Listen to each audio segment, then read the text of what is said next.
So Dan, how are you guys running the club, and what's the demographic look like now? In addition to what I said earlier about our classes, we've got 5 or 6 classes. I'm trying to add 3 more by the end of the year, various topics. We have a main monthly meeting, and I think networking, aside from the education and support component, is the most important thing I can provide. And so we start our networking at 4:30, and the program doesn't start until 7. So with that, we have a beautiful facility that we go to right on the water in San Diego, and we have dinner and drinks included in the ticket so that people can come straight from work or whatever they were doing and just get in there and get busy. It is pretty affordable. So if you're a member and you register ahead of time, it's $20.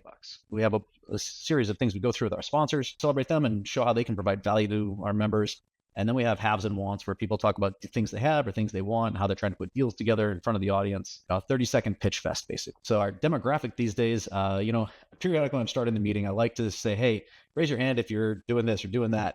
And it's been changing a little bit. ADUs are starting to pop up. I was going to say, speaking of that, my next question was going to be, what's unique about investing in your area? I'm going to ask everybody else, but so in San Diego, would you say that that's the most unique thing it's getting there.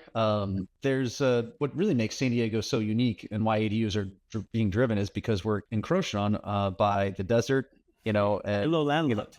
Yeah, super landlocked. Cleveland National Forest on one side, Mexico, the Pacific Ocean, which I never want to tangle with on the wrong way, and Camp Pendleton to the north. And there's this little sliver that squeaks out towards the northeast through Escondido and Temecula. You got to go either fill in the spots you got or go up. And so we're seeing a real dramatic push. In fact, I just changed over all my investments to ADU builds, if that tells you anything. Hopefully I'm not wrong.